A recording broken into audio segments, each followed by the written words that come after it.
Hmm. So today's topic is how to not let our emotions take over you. So it is kind of simple.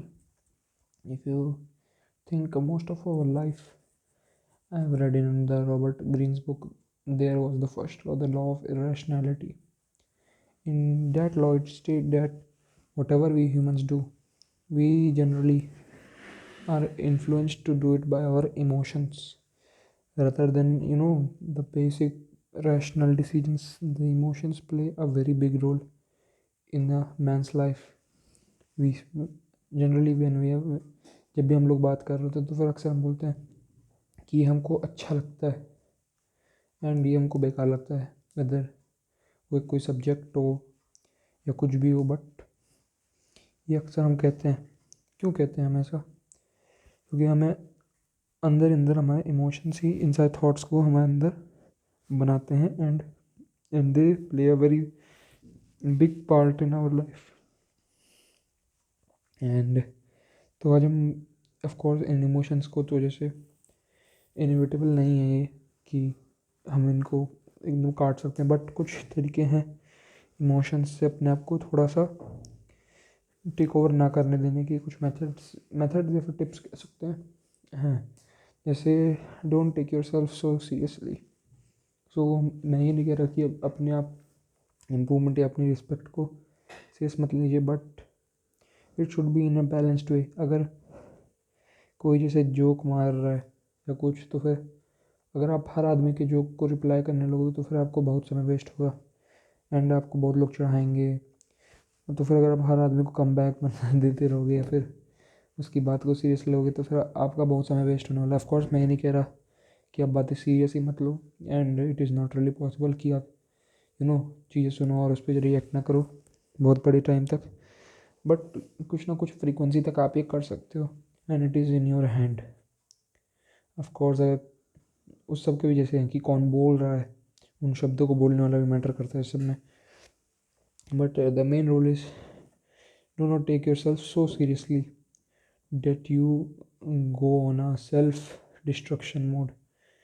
And so by self destruction I mean like self harm. When you harm yourself too much rather than accepting the reality, you are just criticizing yourself till the point that you are completely destroyed.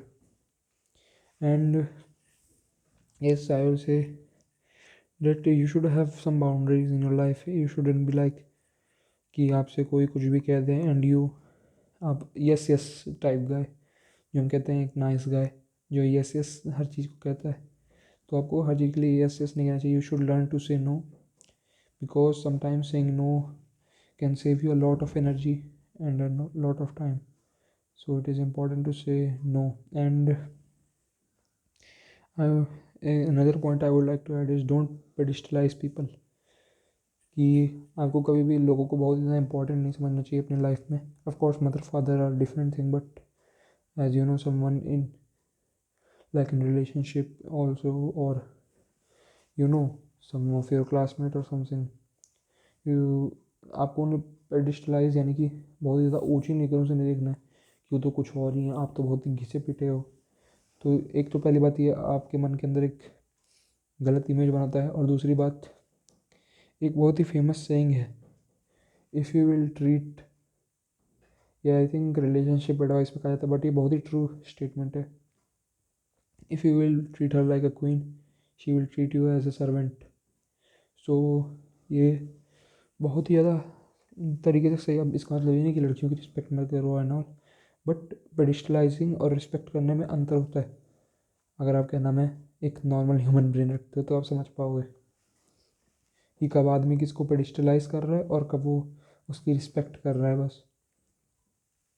And आपको जैसे जब boundaries हम रखने की बात करते हैं तो आपको इस चीज़ का भी आइडिया होना चाहिए कि कब आपको रिएक्ट करना चाहिए और कब नहीं करना चाहिए। बिकॉज वही वही हो गया कि अगर आप हर चीज़ पर रिएक्ट करोगे तो फिर क्या नाम है बहुत एनर्जी वेस्ट होगी एंड ऑल, आपको डिस्ट्रैक्ट हो गए पूरे दिन भर।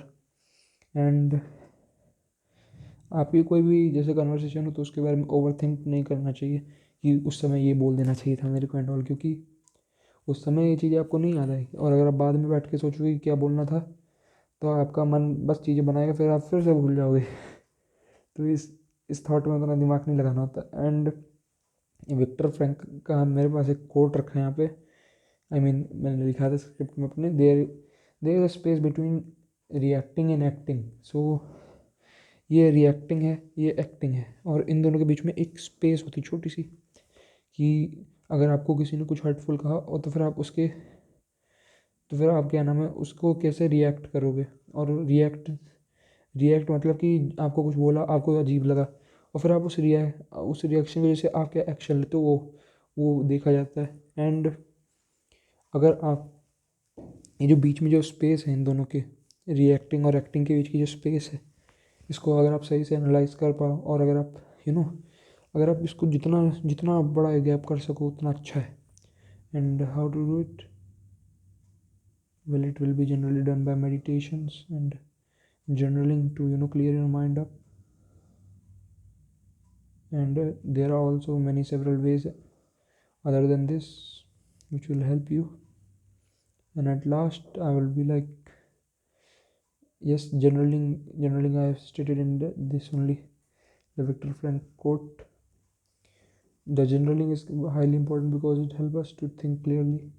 And when you journal, try to think of yourself not in in a defensive way or an attacking way, but as an accepting way, whatever you have done, what you have done right, what you have done wrong, what now you can do, and all things. Of course, it should be a realistic things to do, not an idealistic things. The things which you think you can accept, and do not let your mind distract you in this whole procedure. And that is all for this video. Have a nice day.